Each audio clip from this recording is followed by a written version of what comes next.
questo non va qua, questo lo mettiamo qua. A proposito di biblioteche, lo sapevate che quest'anno si è giunti alla 14ª edizione dell'iniziativa regionale dedicata alle biblioteche del nostro territorio. Infatti la Notte Bianca delle Biblioteche sarà venerdì 6 settembre e coinvolgerà anche la biblioteca comunale del nostro comune.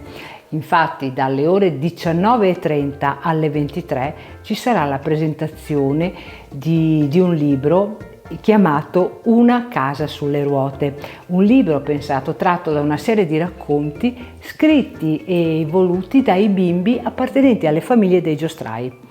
Infatti la maratona, diciamo, della lettura di questo libro vedrà coinvolte tantissime persone del nostro territorio e del nostro paese, un'iniziativa a cui vale la pena, insomma, iscriversi e partecipare. Infatti è richiesta la prenotazione.